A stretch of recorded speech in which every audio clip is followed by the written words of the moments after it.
बहुत आने वाली। अच्छा, और गोपियां महाराज बिना पलक मारे ठाकुर को देखती रहती थी, घेर के बैठ जाती थी, कहीं ये गोद में ले, कहीं बोले, कहीं बोले। क्योंकि आखिर ठाकुर का मतलब क्या है? एक दिन हमने शायद यहां व्याख्या की या नहीं, ध्यान नहीं है।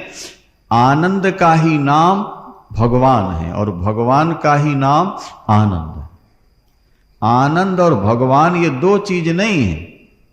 वेद में लिखा आनंदम ब्रह्म, आनंद ब्रह्म, और ब्रह्म ही आनंद। जैसे मिश्री कह दो या मिठास कह दो, तो मिश्री और मिठास ऐसा लगता है कि दो चीजें हैं, पर वास्तव में मिश्री ही मिठास है और मिठास ही मिश्री एक। जैसे हम कह दें जल और तरंग, तो ऐसा लगता है कि जल और तरंग जब नाम दो है तो वस्तुएं भी दो होंगी, पर नहीं, जल के ही दो नाम हैं। जिसे हम तरंग कह रहे हैं वो भी जल है, और जिसे जल कहते हैं उसी में तरंग। इसी तरह आनंद और ब्रह्म ये दो नहीं है, एक के ही दो नाम है। चाहे उसको भगवान कह दो, चाहे उसे आनंद कह दो। समस्त आनंदों का जो मूल केंद्र है वो परमात्मा। उनके अनेक नाम हैं, उनको निराकार भी कहते हैं, उनको साकार भी कहते हैं, उन्हें ब्रह्म भी कहते हैं, परमात्मा और ईश्वर भी कहते हैं, सच्चिदानंद भी कहते हैं, सत्यम शिवम सुंदरम भी कहते हैं। रूप एक, नाम अनेक। तो गोपांगनाएं आनंद को पा जाएं तो फिर क्या बात। तो मैया ने छुपा दिया, कुछ बालकों को बैठाल दिया और आने वाली गोपियों को खिलाने पिलाने में स्वागत में मैया लग गई। इतने में कन्हैया रोए, गाल वाल बच्चे दौड़े संदेशा देने के लिए कि मैया कन्हैया रो रहा। वो राक्षस गाड़ी में आके समा गया, प्रवेश कर गया, और उसने सोचा कि गाड़ी सहित लेकर के ऊपर चला जाऊं। उस समय ठाकुर की अवस्था कुल 3 महीने की थी, भागवत में सब हिसाब दिया। ठाकुर ने रोते रोते ऐसी लात मारी गाड़ी में, कपड़ा फट गया तो ठाकुर तो नीचे रह गए और गाड़ी रॉकेट की तरह एकदम ऊपर चली गई और कई मील ऊपर जाके फिर पलटी खाई और नीचे आके जब गिरी, महाराज राक्षस मर गया। देवता पुष्प वर्षा के बाजे बजाए, लेकिन ठाकुर को जरा चोट नहीं आई। भगवान ने बहुत से राक्षसों को मारा है। 6 महीने के थे तब तृणावर्त नाम का राक्षस आया, कंस भेजता था। वो वायु की गांठ बन के, बवंडर बन के आया। उस समय भगवान मैया का दूध पी रहे थे। भगवान को लगा कि अगर ये मैया के शहद उठाएगा तो मां तो घबरा के मर जाएगी। प्रभु ने अपना वजन बढ़ा दिया ज्यादा, तो मैया के पैरों में पीड़ा होने लगी। मैया ने उठाया, गोद से नीचे लेटा दिया। इतने में वायु की गांठ आई, धूल भर दी, मां की आंखों में धूल भर गई, वो आंखें मलने लगी। तब तक राक्षस प्रभु को उठा के ले, पहले वायु बन के आया, फिर अपने रूप में प्रकट हुआ और भगवान को पीठ पर लाद लिया। आकाश मार्ग से जा रहा, प्रभु ने उसके गला ऐसा दबाया जोर से और वजन बढ़ाया कि आगे जा ही नहीं सका, नीचे पत्थर पर गिरा। उसके शरीर के तो टुकड़े टुकड़े हो गए, लेकिन कन्हैया को कहीं खरोंच भी नहीं लगी। देवता जय जयकार करने लगते हैं, बाजे बजाने। ये राक्षसों को मारने का मतलब समझ लो थोड़ा। हर व्यक्ति का हृदय गोकुल है, वृंदावन है, जरा समझो। और हर व्यक्ति के हृदय में राक्षस रहते हैं, जैसे गोकुल वृंदावन में राक्षस आ रहे थे। हमारे हृदय में जो अविद्या है, जड़ता है, सठता है, काम क्रोध लोभ और मोह है, ये सब राक्षस हैं। और भगवान एक एक राक्षस को मारते जा रहे हैं। इसका संकेत यह है कि यदि तुम अपने दिल में मुझे बसा लोगे तो तुम्हारे हृदय में जितने काम क्रोध लोभ रूपी राक्षस हैं, मैं उन सबको खत्म कर दूं। हाँ, भगवान को गोकुल में लाया गया है तो गोकुल में आने वाले राक्षसों को भगवान खत्म कर रहे हैं। आपके दिल में जिस दिन ठाकुर आ जाएंगे, आपके हृदय में रहने वाले राक्षस उस दिन खत्म हो जाए। जाऊर बास गोपाल करे, दुर्भावना ताउर बास करे न। अरे ममता तरुण तमी अंधयारी, और राग द्वेष उलूक सुखकारी। कताब लगी बसत जीव मन माही, कि जब लग प्रभु प्रताप रवि नाही। राग द्वेष रूपी उल्लू, काम क्रोध रूपी चमगादड़ आपके हृदय में तभी तक रहेंगे जब तक माया का अंधकार हृदय में छाया हुआ है। जिस दिन प्रभु प्रकाश अंदर पहुंच जाएगा, उस दिन ये दोष सारे के सारे निकलकर भाग जाए। ईश्वर को अंदर बैठालने की कोशिश करो। हम एक दृष्टांत दिया करते हैं, बाबू किसी कोठी में आप मित्र से मिलने गए, दरवाजे पर लिखा है कुत्तों से सावधान, होशियार लिखा ना। और महाराज वो कुत्ते जैसा ही देखा एकदम झपट, गेट बंद है, वो अंदर नहीं जाने देते। आपने बैल दवाई, मालिक निकल आया और एकदम आपके आके आपको गले से लगा लिया। अब वो भूखने वाले कुत्ते आपके पैर चाटने लगे, पैर सूंघने लगते।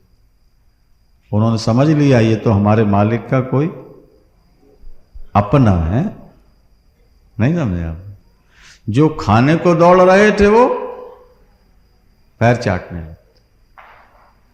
इसी तरह हमारा परमात्मा जो है, उसकी माया शक्ति के कुत्ते हैं काम क्रोध लोभ मोह। ये बहुत परेशान कर रहे हैं व्यक्ति को, लेकिन जब परमात्मा तुम्हें गले लगा लेगा तो ये कुत्ते अपने आप तुम्हारे चरण चाटने लगेंगे।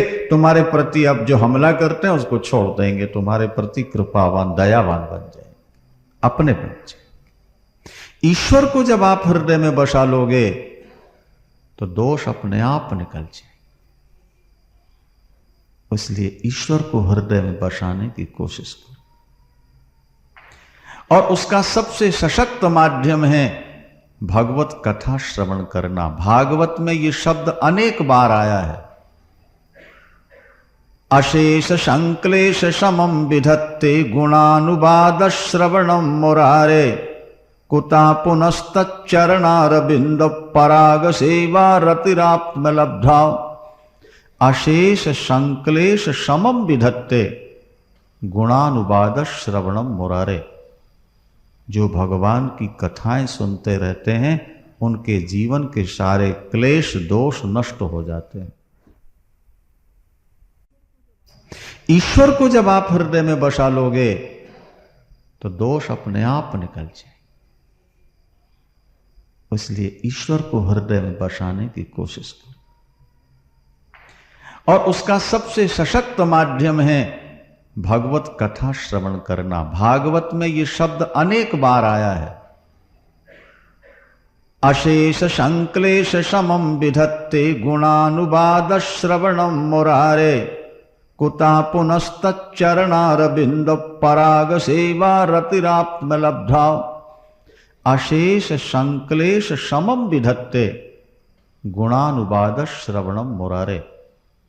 जो भगवान की कथाएं सुनते रहते हैं उनके जीवन के सारे क्लेश दोष नष्ट हो जाते हैं।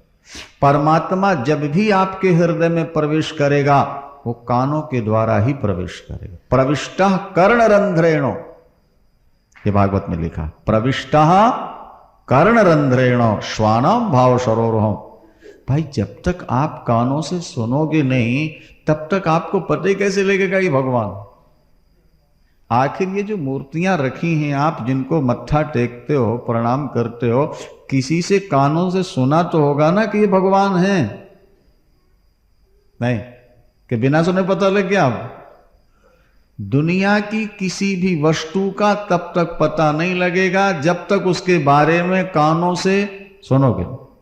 ये माला है, ये पुष्प है, ये माइक है, ये पुस्तक है, ये भी आपने पहले किसी से सुना है। तो जब आंख दिखने वाली वस्तु भी बिना सुने समझ में नहीं आती तो न दिखने वाला परमात्मा बिना सुने समझ में कैसे आ जाएगा आपको? इसलिए पहले भगवान की कथाएं सुनना प्रारंभ करो, संतों का संग करो। इसलिए गुरुवाणी में लिखा है कि संत का संग बड़भागी पाइए, संत का संग बड़भागी पाइए, और संत के संग नाम ध्याई। संतन संग प्रभु लागे मीठा, और संतन संग प्रभु पग पग दीठा। संतों के साथ भगवान मीठा लगता है, और संतों के संपर्क में रहते रहते भगवान कण कण में दिखाई देने लगता है। ये गुरुवाणी में लिखा। संतों के साथ रहते रहते, उनके उपदेश सुनते सुनते दुनिया के कण कण में भगवान दिखाई देने लगता है। देखो, संतन संग प्रभु लागे मीठा, और संतन संग प्रभु पग पग दीठा। कण कण में प्रभु दिखेगा, लेकिन कब दिखेगा? जब संतों का संग, कान से ईश्वर। इसीलिए हम कहा करते हैं, अभी आगे कथा आएगी, अभी अभी काली नाग को जब भगवान नाथने के लिए उस कुंड में जाना चाहते हैं तो कदम्ब वृक्ष के ऊपर से छलांग मारी है ठाकुर। तो कदम्ब का जो पुष्प है, फूल, वो कान की तरह होता है, गोल गोल। कर्ण फूल कहते हैं, कर्ण फूल। उसी की आकृति के कर्ण फूल देवियों के कान में रहते हैं। कदम्ब, कदम्ब की डाली पर चढ़ के नीचे छलांग मारी ठाकुर ने। उसका संकेत यह है कि परमात्मा तुम्हारे कानों की डाली से तुम्हारे हृदय में छलांग मारेगा। जब तुम भगवान की कथा सुनते रहोगे तो कानों के द्वारा भगवान तुम्हारे हृदय में पहुंच जाए। इसलिए कथा सुनते रहो, कथा सुनते रहो। तुलसीदास यह चिद विलास जग बूझत बूझत बूझे। ये संसार शुद्ध ब्रह्म है, परमात्मा के सिवा यहां कोई चीज है ही नहीं। लेकिन ये बात सुनते सुनते, भजन करते करते समझ में आती। और जब ये बात समझ में आ जाती है तो फिर दुनिया में किसी से बैर नहीं होता, किसी के प्रति हमारे मन में कड़वाहट नहीं रह जाती। क्योंकि हर जगह जब वही है, ओमाज राम चरण रत विगत काम मद क्रोध, और निज प्रभु में देखें जगत तो कहीं सन करें विरोध। भगवान घुटने के बल, हाथों के बल चलने लगते हैं। बच्चे पहले हाथ पैर दोनों के सहारे चलते हैं। और लड्डू गोपाल जो ना ठाकुर जी का देखा ना स्वरूप, माखन का पेड़ा हाथ में है, ठाकुर जी खाते हैं, बड़े सुंदर लगते। थोड़ा खड़े होने लगते हैं, धूली में गिर पड़ते हैं, धूली शरीर में लग जाती है। एक रसखान मुसलमान हुआ है महाराज, था तो वो मुसलमान, लेकिन पूर्व जन्म का कोई पुण्य था कि वो भगवान कृष्ण का बड़ा भक्त हुआ। रसखान महाराज वो कहता है कि मैंने कृष्ण दर्शन किया है। देखो, अभी भी वृंदावन में उसकी जो कवर है, समाधि है, रसखान। वो बावरा हो गया, वृंदावन की गलियों गलियों में नाचता और ठाकुर को पुकारता, रोता घूमता रहता। उसने अपनी ही कलम से जो लिखा है वो सुनो। वो कहता है, जब छोटे से ठाकुर के दर्शन हुए धूली में खेलते हुए, तो धूरी भरे अति सोहत श्याम जो, ये धूरी भरे अति सोहत श्याम जो, और तैसी बनी सिर सुंदर चोटी, और खेलत खात फिर अंगना पग पैजनिया कट पीरी कछौटी। तो या छवि को रस खान बिलोकत। बिलोकत शब्द का क्या अर्थ है हिंदी? देखना।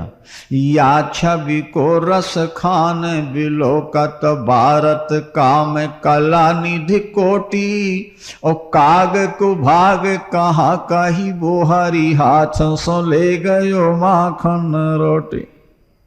रसखान ने देखा कि ठाकुर माखन रोटी खा रहे और काग भुसुंडी जी आए और माखन रोटी लेके उड़ गए। अरे बोले कितना भाग्यशाली है ये काग भुसुंडी, ठाकुर के हाथ का प्रसाद लेके उड़ गया। देवता पुष्प वर्षा के बाजे बजाए और जय जयकार कर। फिर रसकान लिखते हैं, मैंने सेवा कुंज में ठाकुर का दर्शन किया। वृंदावन में एक सेवा कुंज है। अरे ब्रह्म में ढूंढो पुराणन गानन, वेद ऋचा सुने चौगिन चायनो, और देखियो सुनियो कबहू न किते वह कैसे स्वरूप वो कैसे सुभायनो। तो टेरत हेरत हारी पर्यो रस खान, बतायो न लोग लुगायनो, और देखियो छुपो वह कुंज कुटीर में, बैठो पलोटत राधिका पायनो। भगवान कृष्ण राधा रानी के पैर दबा रहे। हाँ, ये मत समझ लेना कि पत्नी के पैर दबा रहे थे, नहीं तो आप लोग भी जाके शुरू कर दो, मामला गड़बड़ा जाएगा ना भैया। राधा माने पत्नी नहीं, राधा माने भक्ति, राधा माने आह्लादनी शक्ति। और भगवान भक्ति के पैर दबा के ये बता रहे हैं कि दुनिया मेरे चरण छूती है, मेरे पैर दबाती है, लेकिन मैं भक्ति के पैर दबाता हूं। भक्ति की जिस पर कृपा हो जाए मैं उसके पीछे पीछे डोला करता हूं। राधा को स्त्री के रूप में नहीं समझना, पत्नी क्यों, पत्नी तो 16,108 हैं, उनमें राधा रानी का नाम नहीं है। राधा तो वो तत्व है जिसे सामान्य व्यक्ति समझ नहीं सकता। सारे संसार को आनंद दे वो कृष्ण, और कृष्ण को जो आनंद दे वो राधा। आह्लादनी शक्ति हमारे शास्त्रों ने कहा, माने परमात्मा को आनंद देने वाले। जैसे मिश्री और मिश्री में मिठास, तो मिश्री है कृष्ण और मिठास है उसमें राधा। राधा इसलिए वृंदावन जाके देखो कोई कृष्ण कृष्ण नहीं कहता, वहां क्या कहते हैं लोग, राधे राधे राधे राधे। बिना शक्ति के शक्तिमान की प्राप्ति हो ही नहीं सकती है। राधा तत्व तो बहुत गंभीर है, और तो बहुत दिनों तक कथा सुनोगे तब भगवती राधा तत्व समझ में आएगा। शक्ति तत्व है मूल। तो रसखान कहता है कि मैंने अपनी आंखों से देखा ठाकुर राधा रानी के पैरों में हाथ रखे हुए बैठे। अरे भगवान तो मोर बन के राधा रानी के सामने नाचते हैं। और राधा, राधा शब्द को उल्टा कर दो क्या हो जाएगा, बोलो, धारा। राधा शब्द को पलट दिया तो बन गया चिंतन की जो अखंड धारा है उसी का नाम राधा है। भक्ति की जो अखंड धारा है उसका नाम राधा है। राधा का चिंतन करोगे तो भक्ति की अखंड धारा तुम्हारे जीवन में प्रवाहित हो जाए। फिर तुम भगवान से मन हटाना चाहोगे तब भी नहीं हटे। भाई गरम गोली अगर तुम खा लो तो सारे शरीर में गर्मी नहीं भर जाती है, बार बार पानी नहीं पीना पड़ता। तो इसी तरह भक्ति से पूरित हृदय गोपी और गोपांगनाओं का, राधा रानी का जब तुम ध्यान करोगे तो तुम्हारे हृदय में भक्ति नहीं भर जाएगी। इसीलिए तो राधा और गोपांगनाओं का ध्यान बताया है, और यह भी बताया है कि ब्रज में वास करो। एक रात्रि भी वृंदावन में रह जाओगे तो कभी ना कभी तुम्हारे हृदय में भक्ति जागृत हो जाएगी। वहां की धूली ज्यादा कीमती है मंदिरों की अपेक्षा, क्योंकि उस धूली में भगवान के चरणों का स्पर्श हुआ है, राधा रानी के चरणों का स्पर्श है, गोपांगनाओं के चरणों का स्पर्श है।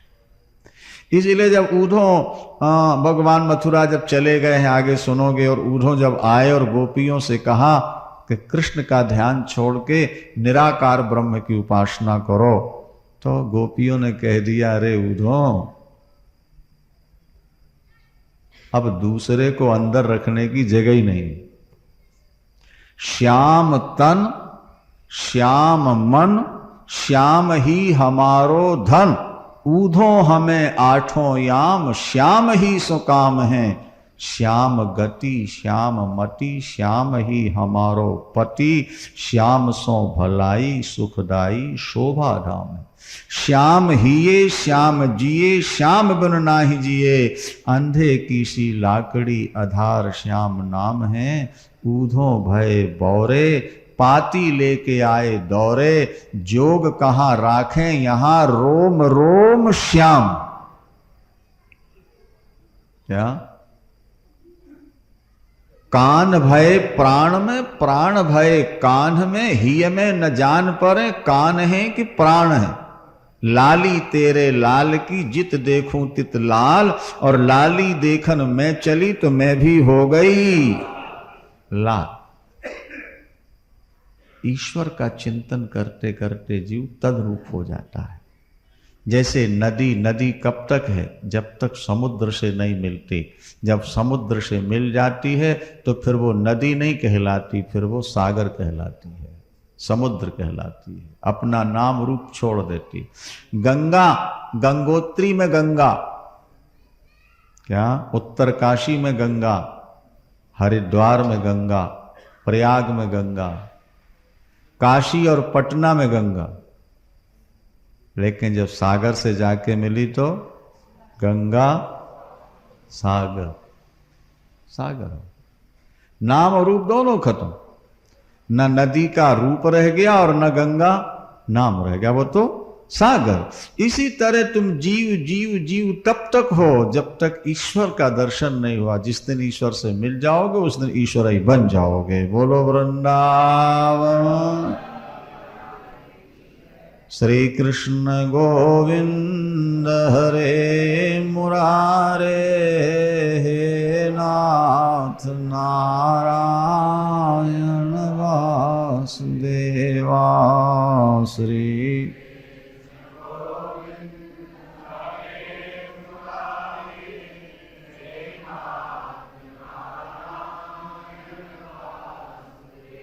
श्री कृष्ण गोविंद हरे मुरारे,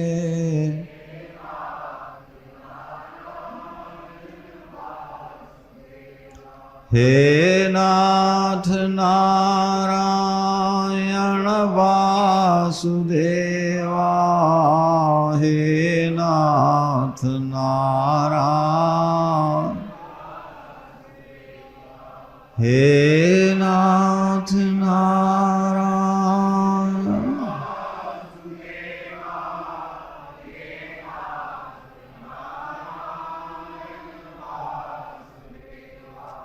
श्री कृष्ण गोविंद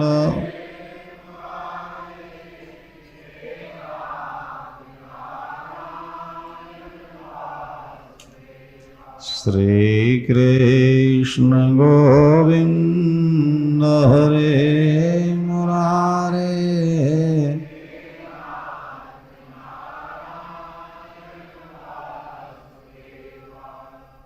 मुमताज बीवी जिसके नाम से ताजमहल आज आकर्षण का केंद्र बना हुआ है। ताजमहल, मुमताज बीबी एक बार हज करने जा रही थी। नहीं, वो जाते ना हज करने के लिए मक्का मदीना। मंत्री साथ में है, सेना साथ में है, हज करने जा रहे। रास्ते में एक मंदिर दिखाई दिया बड़ा सुंदर ठाकुर का, तो पूछने लगी कि ये क्या है। तो मंत्री ने कहा कि यहां काफिरों का छोटा खुदा रहता है, यहां काफिरों का छोटा खुदा रहता है और मक्का मदीना में मुसलमानों का बड़ा। तो ताज बीबी ने कहा कि यहां छोटा खुदा है भाई मंत्री से मिलना हो तो संतरी से थोड़ा मित्रता करनी पड़ती है ना।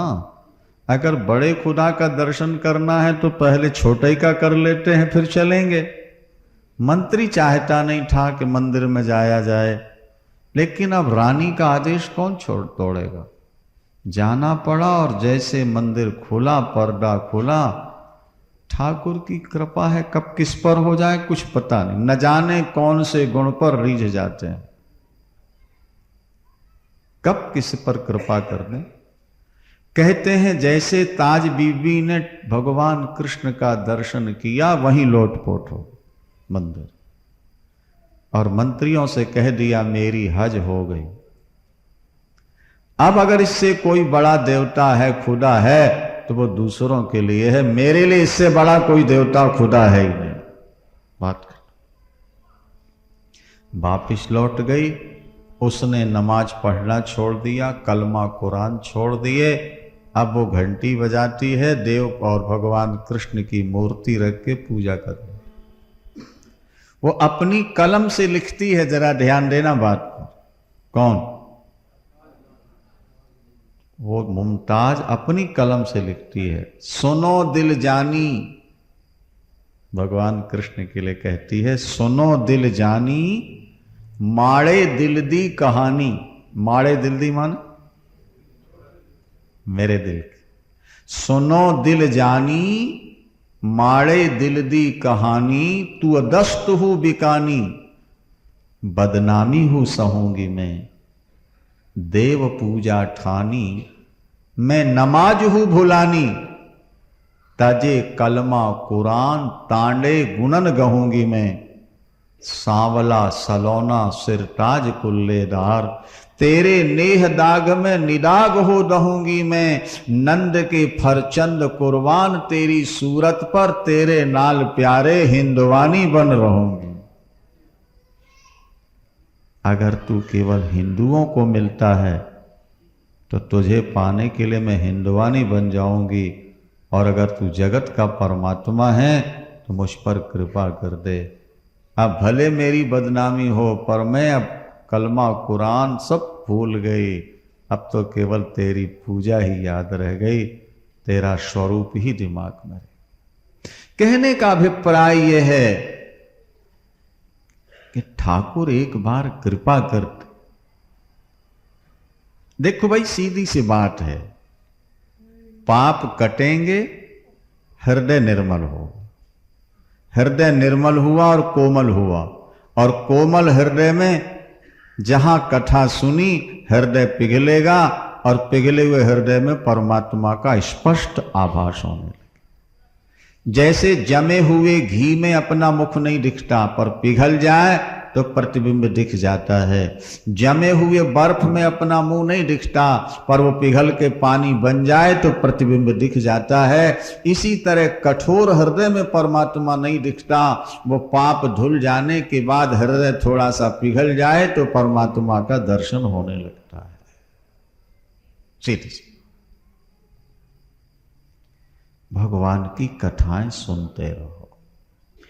ठाकुर जी चलने लगे, बड़े सुहावने, पैरों में नूपुर, कमर में करधनी, पीली झंगुलिया, गले में बघनखा, हाथों में पहुंची घुंघराले घुंघराले बाल। मैया की अंगुली पकड़ के ठाकुर चलते हैं, है ना। कौशल्याम्बा की अंगुली पकड़ के राम चलते हैं, और यशोदा मैया की अंगुली पकड़ के श्याम चलते हैं। तुलसीदास जी ने बहुत अच्छा लिखा कि ठुमुक चलत रामचंद्र, अरे ठुमुक चलत रामचंद्र, बाजत पैजनिया, बाजत पैजनिया, ठुमुक चलत रामचंद्र।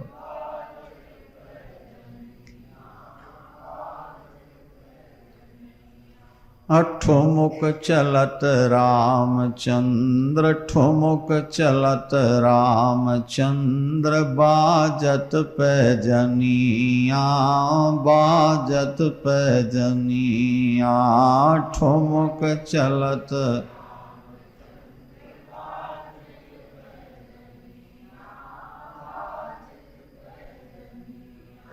हर माँ सोचती है, देखो विवाह हुआ और मां बनने की इच्छा हो जाती है, स्वाभाविक। गर्भ रह जाए तो खुशी, बड़ी खुशी, अब मुंह कब देखूंगी ये छटपटाहट रहती है। और जब मुंह देख लेती है तो फिर छटपटाहट होती है, ये कब चलने लगेगा, कब बोलने लगेगा। एक अंदर से भाव रहता है मां का, ये कब चलने लगे और कब, और जब चलने बोलने लगेगा तो कब पढ़ने लगे, ये भाव बन जाता है। और पढ़ने लगा, पढ़ पढ़ा गया तो कब शादी हो जाए, बहू घर में आ जाए, फिर कब पोता हो जाए। ये कदम स्टेप बाय स्टेप है ना, इच्छा आगे बढ़ती। हर मां सोचती है बेटा चलने लगे। तो कौशल्याम्बा और यशोदाम्बा अंगुली पकड़ के ठाकुर को चलाना से, और फिर अंगुली छोड़ देते, पकड़, अपने आप भी चले। तो किल किलाय चलत धाय, अंगुली छोड़ दी ना। जब बच्चा चलना सीखता है तो अंगुली छोड़ दो तो लटपटा जाता है और गिर पड़ता है दौड़ के। तो किल किलाय चलत धाय, और गिरत भूमि लटपटाय। तो धाय मातु गोद लेत, दशरथ की रनिया, दशरथ की रनिया। अरे ठुमुक चलत रामचंद्र,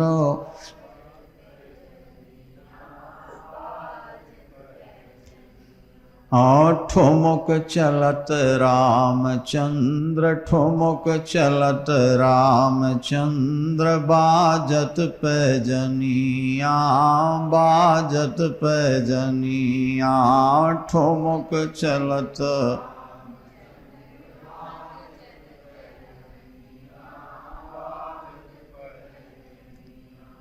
जब ठाकुर गिरते हैं तो मैया दौड़ के उठा लेती है। तो अंचल रज अंग झार, क्या अंचल रज अंग झार, अपनी धोती से धूली जो लग गई ना उसको मां, अंचल रज अंग झार, विविध भांति सो दुलार। हाँ, भगवान रो पड़ते हैं। भगवान कृष्ण की बाल लीला में आता है कि ठाकुर जी चौखट नहीं चढ़ पाते। अब आजकल तो 3 लकड़ियों की चौखट बनती है ना, पहले के जमाने में 4 लकड़ी की चौखट बनती थी, नीचे भी लकड़ी है। तो ठाकुर वो चौखट नहीं चढ़ पाते थे। कभी कभी चलते चलते जल्दी में जब अंदर आने लगे ना तो ठोकर लगे और गिर जाते, तो रोते थे, ये क्यों लगा रखी, नहीं तो मैया कहती थी निकलवा दो। संत कहते हैं जो 2 पग में 3 लोग को नाप सकता है वो यशोदा मैया के दरवाजे की चौखट को पार नहीं कर पा रहा। जरा देखो तो नाटक कितना विचित्र। 52 बन के 2 पग में 3 लोग नापता है, हाँ, और कृष्ण बन के, राम बन के चौखट पार नहीं कर पाते। तो मैया अपनी धोती से धूल पोंछती है, बार बार छाती लगाती हैं और सोने का खुनखुना लेकर के देती, मिठाई देती है। अरे तुम तो इतने वीर हो, तुम तो महाराज दशरथ के भी पुत्र हो, है ना, क्या हुआ, गिर गए तो कौन सी चोट लग गई।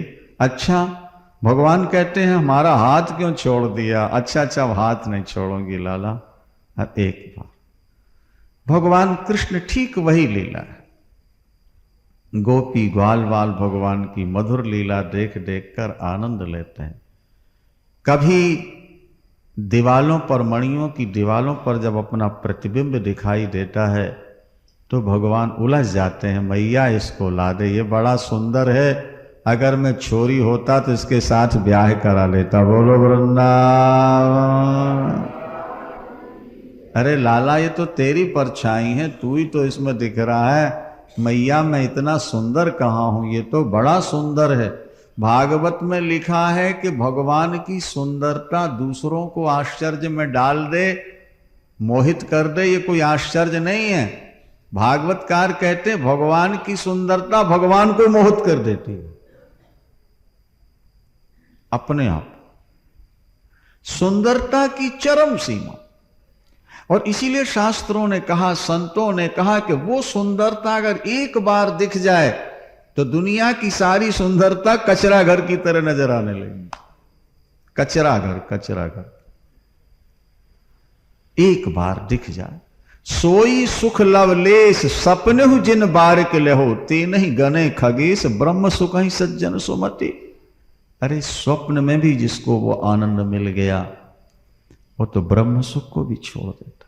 इसलिए जब उद्धव कहते हैं गोपियों से कि नाता तोड़ दो, तो गोपियां कहती हैं अरे उद्धव, कृष्ण की कथा सुनने वाले ध्यान से सुन लें तो घर तो छोड़ देते हैं, कृष्ण को नहीं छोड़ पाते। और जिन्होंने गले लगाया हो, मक्खन खिलाया, अंजन लगाया, उनसे तुम कल्पना करते हो कि कृष्ण को छोड़ देंगी वो? कैसी बावरी जैसी बातें करते हो, तुम बावले हो गए। जो कृष्ण की कथा सुन ले श्रद्धा से वो जिंदगी में कृष्ण को नहीं छोड़ पाते। और हम छाती से लगे उनके, और हमने उनको मक्खन खिलाया, नाच नचाया, हम उनको छोड़ देंगे? वो तो छोड़ गए, तुमको बोले वो छोड़ जाए, लेकिन हम थोड़ा छोड़ सकते हैं। हमारे तो वही जीवन था, ये जीवन तो दे चुके, अब उनके सामने दूसरा कोई दिमाग में आ ही नहीं सकता संसार। महाराज गोपांगनाओं के जीवन से शिक्षा लो। आज देवियां कहती हैं महाराज काम करें या भजन करें। अरे हमने कहा कि अभी तुम्हें भजन का ढंग आया नहीं है। अभी अमृतसर में एक महिला ने, बहुत बड़े घर की है, दीक्षा ले ली, अब नाम जपे कथा में, तो बाद में कहती गुरुजी कथा सुनने लगूं तो उंगली बंद हो जाती है, और उंगली चलाने लगूं तो कथा से मन वो हो जाता है। हमने कहा बेटे अभी प्रारंभ है ना, प्रारंभ में ऐसा ही होता है। टाइप करने वाले जो होते हैं जब सीखते हैं तो पहले मैटर देखते हैं, फिर वो देख करके फिर उंगली लगाते हैं, और जब अभ्यास हो जाए तो खाली मैटर देखते रहते और अंगुलियां वहीं गिरते जाते। फिर वो अक्षर देखने की जरूरत नहीं, फिर तो मुंह इस तरफ रहता है, मैटर देखते जाते हैं और अपने आप चलती है। काम करते भजन छूटता है, भजन करते काम छूटता है। इसका मतलब कि अभी आपने भजन किया नहीं है। जब भजन करना शुरू कर दोगे, अभ्यास हो जाएगा, तो भजन भी होता रहेगा और काम भी होता रहेगा, तो कोई बाधा नहीं पड़ती है। अरे ज्यों तिरिया सिर कुंभ धरी मन राखे तामा, त्यों रज्जू करि राम सौ कारज बिन से नाई। आपने कई महिलाओं को देखा होगा, पुरुषों को सिर पर घड़ा रख के नाचते हैं, जल की भरी गड़वी सिर पर रख के नाचते। देखा आपने? नहीं देखा भाई? बोलो। अच्छा, वो पैर भी मटका रही और हाथ भी मटका रही है, सिर भी मट हिला रही है और गड़वी गिरती नहीं। ऐसा क्यों हो रहा है? उसका ऐसा अभ्यास है कि वो ये क्रिया भी कर रही है लेकिन अपने मन को वो गड़वी पर, घड़े पर रखती है। ऐसा क्यों हो रहा है? उसका ऐसा अभ्यास है कि वो ये क्रिया भी कर रही है लेकिन अपने मन को वो गड़वी पर, घड़े पर रखती है, गिरता नहीं। तो जैसे वो नाच भी रही है और बिना पकड़े घड़े को संभाल भी रही है, इसी तरह जब तुम्हें अभ्यास हो जाएगा तो तुम घर का काम भी करते रहोगे और प्रभु का नाम भी जपते रहोगे। कोई बाधा नहीं आएगी। अब कल सुनेंगे आप लोग गोपांगनाओं की दिनचर्या, प्रातः काल से लेकर रात्रि पर्यंत क्या क्या काम करती हैं और भजन कैसे करते हैं। वृंदावन भगवान गोपांगनाओं का माखन चुराते हैं, उससे गोपांगनाओं को कोई दुख नहीं होता। वो तो चाहती हैं कि आए और हमारा माखन ले जाएं, लेकिन जब कभी दर्शन न हो तो नेत्र तड़फ जाते हैं दर्शनों के लिए। तो वो हमारे यहां नहीं आए तो हम उनके यहां चल पड़े। पर बिना कारण किसी घर जाना स्त्री के लिए बड़ी समस्या होती है। पुरुष तो कहीं भी चला जाए, लेकिन स्त्री किसी घर में जाए तो कोई बहाना तो होना चाहिए।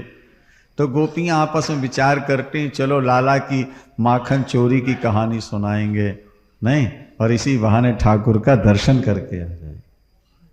तो बहाना तो है माखन चोरी सुनाने का, और लक्ष्य है दर्शन कर। कई लोग कहते हैं भगवान माखन चोर है, तुम्हारा भगवान चोरी करता है। हमने कहा नहीं, भगवान चोर नहीं है, इंसान चोर है। क्या? अच्छा ये बताओ, गाय किसने बनाई? उत्तर दो। गाय किसने बनाई? भगवान। ठीक है। गाय में दूध किसने बनाया? बोलते जाओ भाई। भगवान। और दूध में माखन किसने बनाया? तो माखन किसका हुआ? तो फिर भगवान चोर कैसे हो जाएगा? उसकी अपनी चीज है। चोर तो हम हैं कि भगवान ने जो चीजें बनाई उनको हम अपनी मान के बैठ गए। ईश्वर चोर नहीं है, जीव चोर है। ईश्वर की बनाई वस्तु को हम अपनी मान बैठे हैं। आपसे कहा जाए कुछ दान करो, आप कहते हो हमने कमाया है, हमारा धन है, हम क्यों दान करें? लेकिन शास्त्र कहते हैं नहीं, आपने जो कमाया है उसमें ज्यादा हिस्सा ठाकुर का है। एक सेठ ने चौड़े बाजार में 15 लाख रुपया देकर पगड़ी एक दुकान खरीदी। क्या? कितने लाख? और 15 लाख का कपड़ा उसमें डाल दिया 10 लाख का, और 2 नौकर एक मुनीम बैठा दिया। सेठ जी की और भी दुकानें हैं, वहां पहुंच नहीं पाते। सारा दिन वो नौकर और मुनीम काम करते हैं। मुनीम की तनख्वाह 2000, नौकरों की तनख्वाह 1-1000। 2 और 2 कितना हुआ? 4। और महीने की प्रॉफिट है उसमें 50,000। हाँ जी, या 1 लाख। सेठ जाते नहीं, बैठते नहीं, परिश्रम करता है नौकर, मुनीम और नौकर। तो जो लाख रुपया प्रॉफिट हुआ, 50,000 प्रॉफिट हुआ, उसका हकदार सेठ है या नौकर और मुनीम है? बोलो। हाँ, लो कह रहे हैं सेठ है। नौकर काम करता है, मुनीम काम करते हैं, और कहते हैं प्रॉफिट सेठ जी मिलेगा। क्या मजेदार बात है। तो सेठ जी कहते हैं कि महाराज ध्यान दो, बोलो वृंदावन। यहां के सेठ लोग कहते हैं महाराज जी ये ठीक है कि नौकर काम कर रहा है, मुनीम काम करते हैं, सेठ नहीं जाता। लेकिन अगर 15 लाख रुपया पगड़ी देकर दुकान न खरीदी जाती चौड़े बाजार में, और 10-15 लाख का कपड़ा न डाला जाता, तो 1 लाख का प्रॉफिट महीने में कैसे होता? केवल नौकर के परिश्रम से ही तो नहीं इतना रुपया मिल सकता था, वो तो मालिक के रुपये से रुपया मिल रहा, इसलिए हकदार उसका मालिक। ठीक है ना? अच्छा ये बताओ, आपकी आंखें किसने बनाई? जवाब देते जाओ। हाथ किसने बनाए? पैर, दिल, दिमाग। अच्छा, तो ये सब चीजें किसकी हो गई? तो इससे जो हमने कमाया उसका हकदार कौन हुआ? भगवान। और जमा कर रहे हो अपनी तिजोरियों में, बैंक में, और कहते हो भगवान। भगवान चोर हुआ कि हम चोर हैं? हमारा भगवान चोरी नहीं करता। किसी गोपांगना के यहां जब ठाकुर माखन चुराने जाते और गोपांगना पकड़ के कहती लाला जी क्यों आए, तो भगवान भोलेपन में उत्तर देते थे, सखी अपना घर समझ के आ गया हूं। बोलो वहां के धोखे से अपना घर समझ के आ गया थे। बिल्कुल ठीक है, भगवान तो अपनी समझ के आ रहे हैं, लेकिन तू पराया समझ रही है कि ये मेरे घर क्यों आ गए। भाई घर की सारी वस्तु तो भगवान की है ना, घर तो भगवान का है।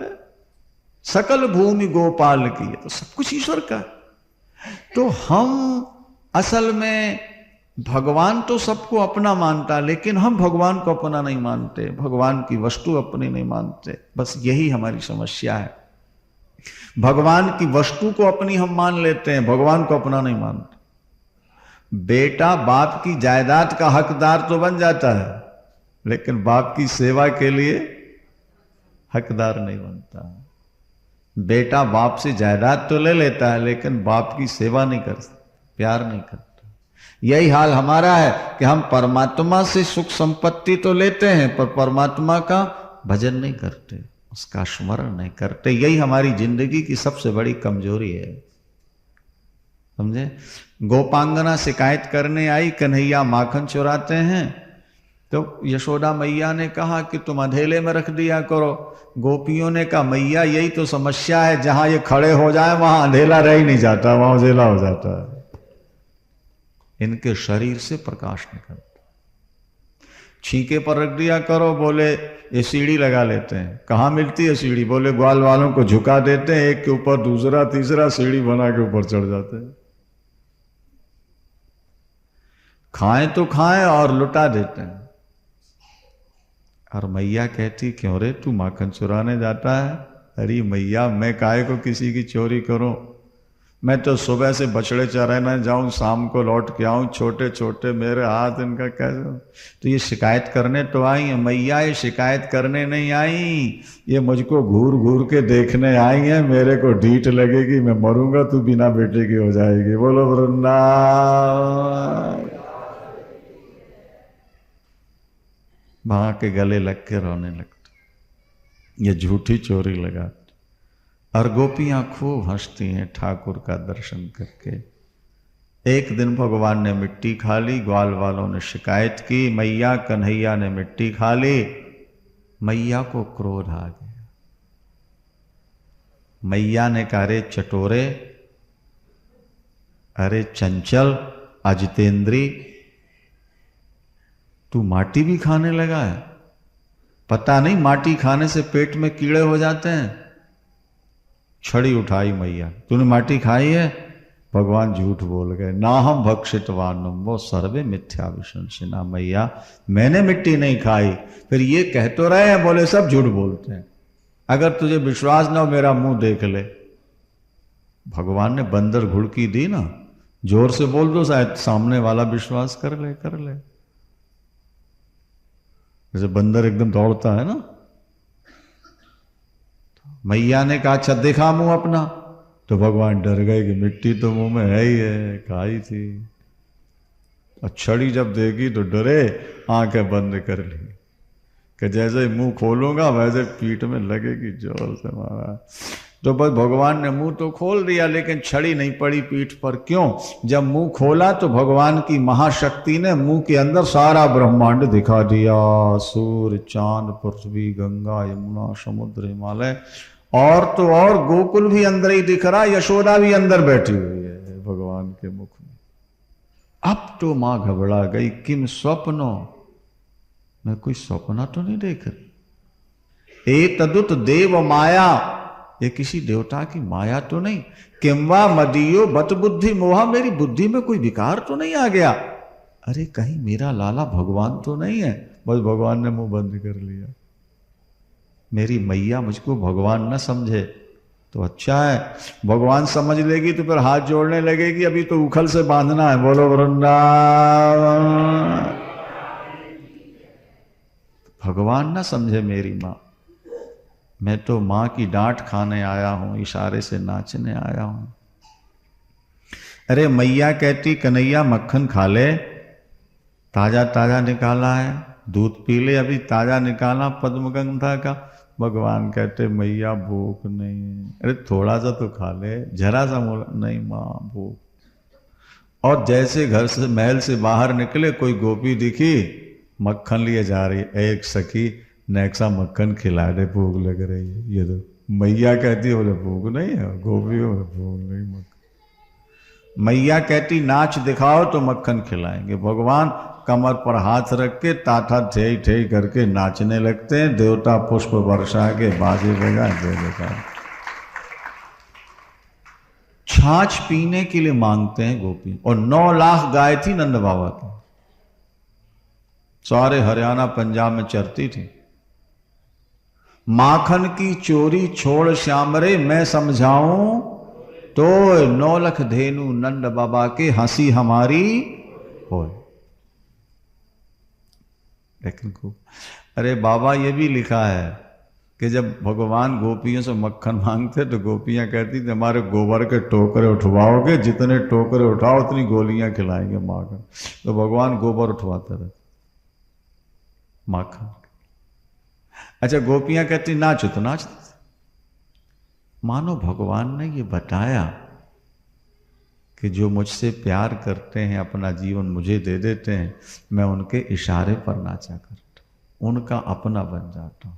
योगी जन जान पाते हैं ना जिसका प्रभाव, कि जिसकी कला का पार शारदा न पाती है।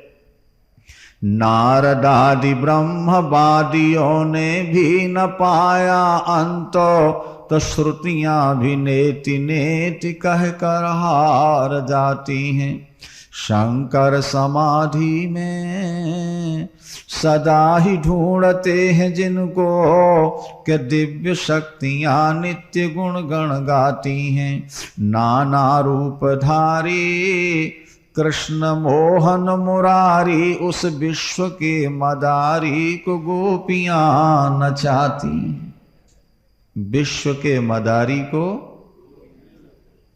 जो दुनिया को नचाए उसे गोपियां नचाएं। ये भगवान की भक्त वत्सलता। दिवाली का दिन था, गोपियां घर के काम में दासियां लग गईं। यशोदा मैया कन्हैया के लिए स्वयं दही बिलो रही थी मक्खन निकालने के लिए। मक्खन निकल ही रहा था, इतने में भगवान सो के उठे, मैया को आके पकड़ लिया, पैर पटक के रोने लगे, मैया भूख लगी। प्रातःकाल ने बताया ना 5 वर्ष के हो गए तब तक पीते रहे।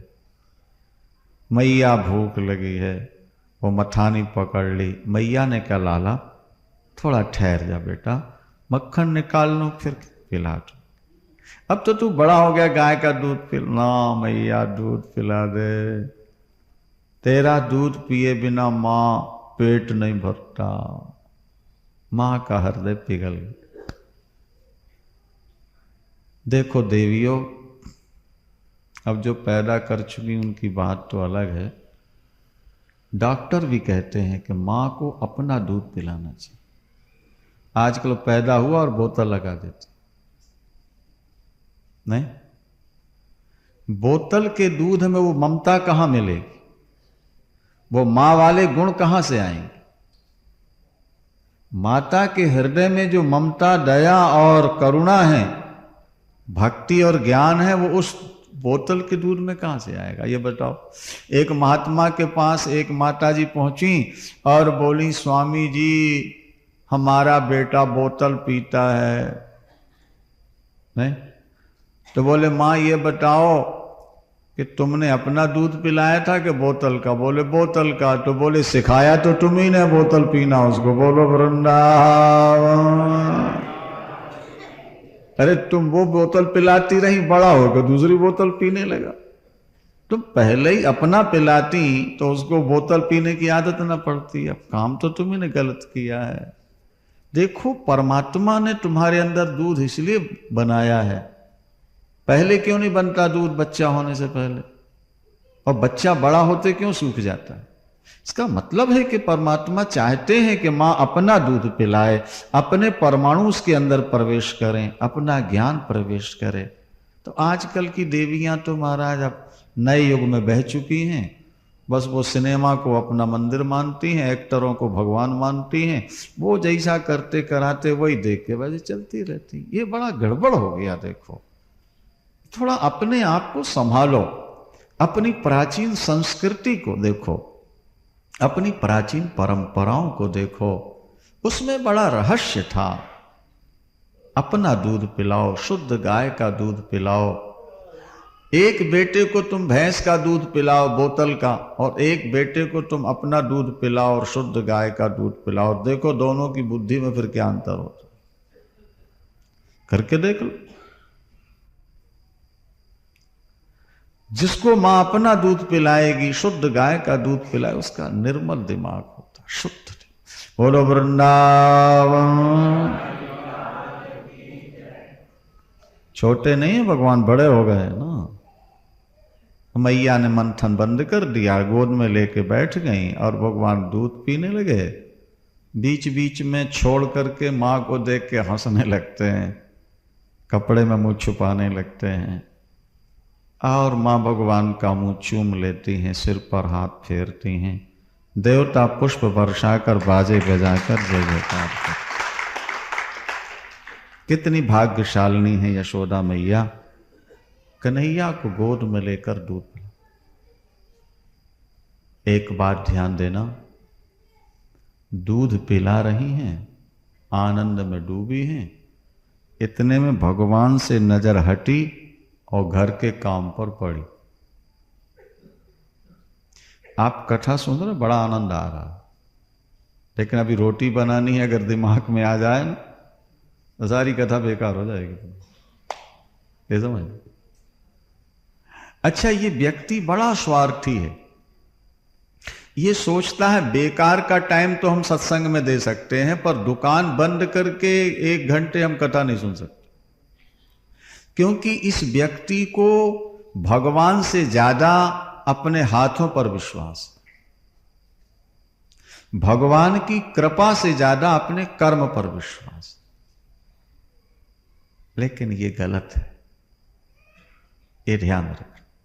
माता के गर्भ में जब आप उल्टे लटके थे 9 महीने तक, तो बिना काम किए रोटी मिलती रही आपको? नहीं मिली। बोलो भाई।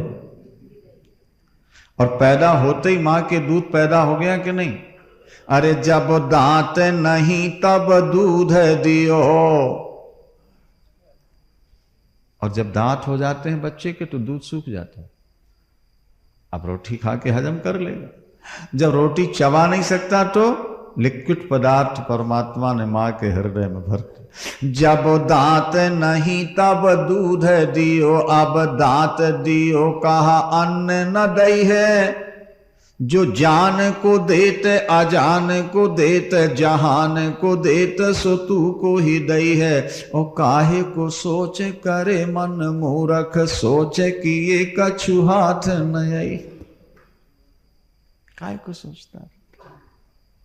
ठाकुर का चिंतन कर, काम भी कर। नहीं, आज व्यक्ति काम के लिए राम को छोड़ देता है, लेकिन शास्त्र कहते हैं नहीं, राम के लिए काम छूट जाए छोड़ दो। जब तुम राम के लिए काम छोड़ोगे तो काम इतना मिलेगा कि महाराज नोट संभालने मुश्किल हो जाएंगे।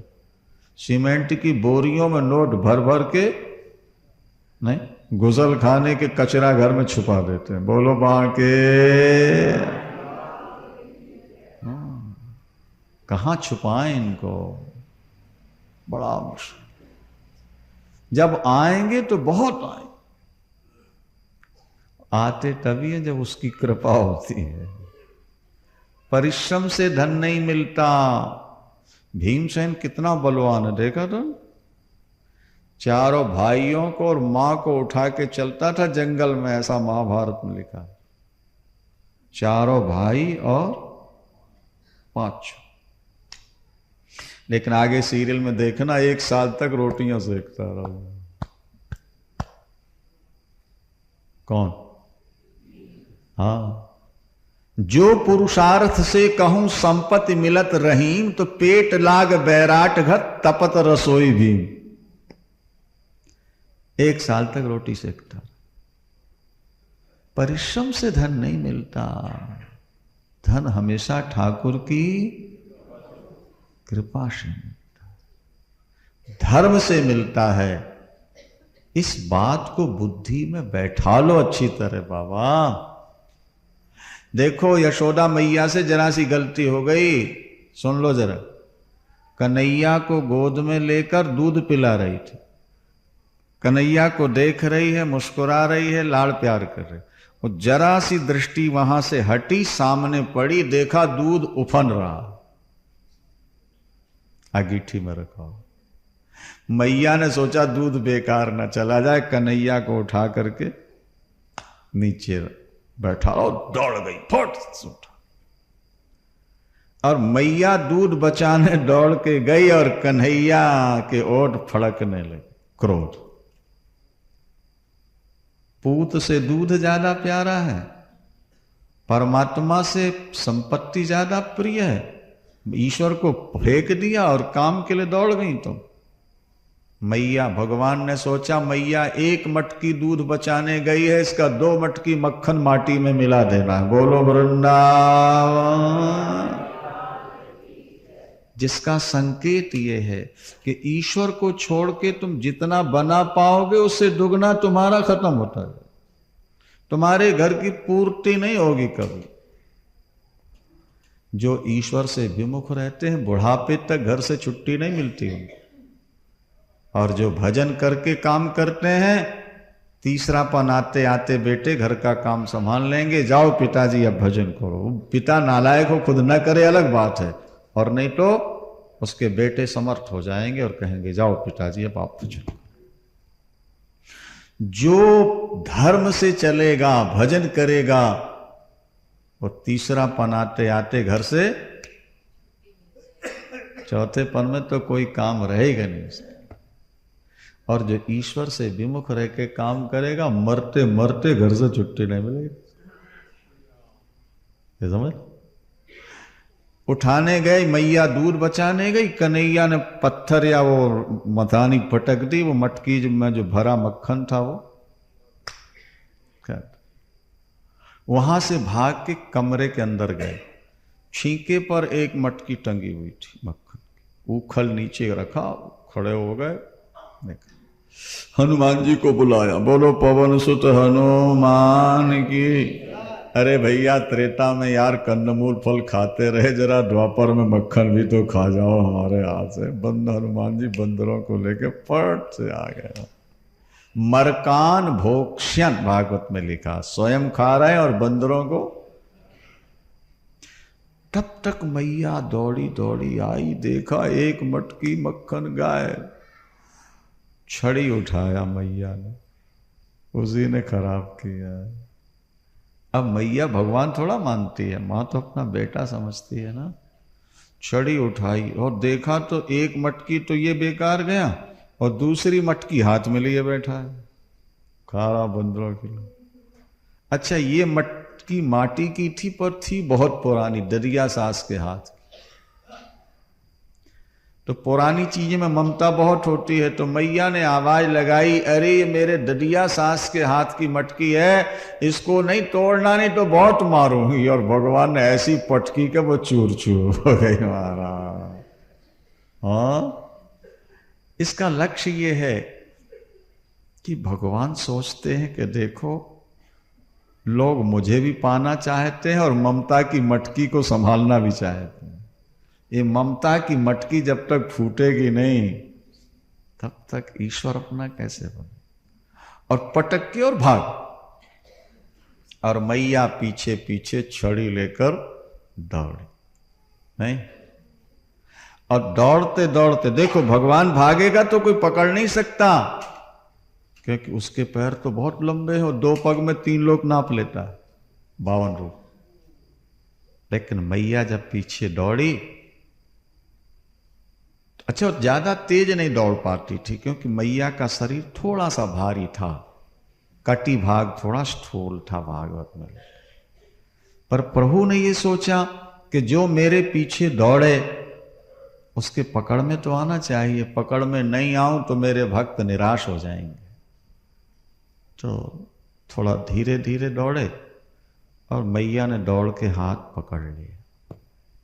नहीं, ये सोमनाथ जी वही चित्र आपके उसमें दे रहे हैं कैस्टों में। मैया ने दौड़ के कन्हैया को एक हाथ से पकड़ा और दूसरे से छड़ी उठाई मारने की। भागवत में लिखा कि भगवान कृष्ण की आंखों से टप टप आंसू गिरने लगे। एक हाथ ऊपर किया, आंसू पहुंचते जा रहे हैं, सिर बचा रहे और कहते हैं मां गलती हो गई, अपराध हो गया, मां क्षमा कर दे, अब जीवन में कभी चोरी नहीं करूंगा। बाबा नंद की सौगंध उठवा ले, गौ की सौगंध उठवा ले, पर मैया मारे नहीं मेरे को, चोट लग जाएगी। मां मुझे माफ कर दे, मैं जैसा भी हूं तेरा इकलौता बेटा हूं। एकदम आंखों से आंसू छर छर छर, काजल सब गाल में, कपड़ों में, कांपने।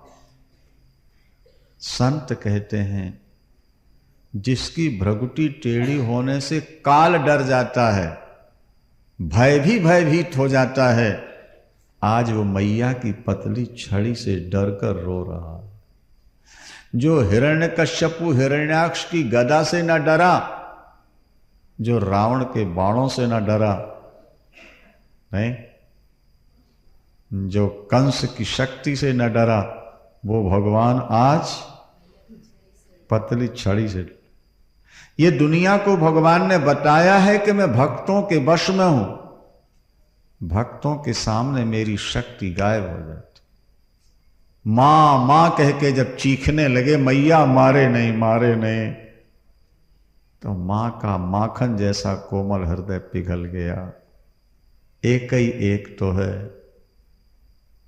अगर चोट लग गई दवाई भी तो फिर मां को करनी पड़ेगी।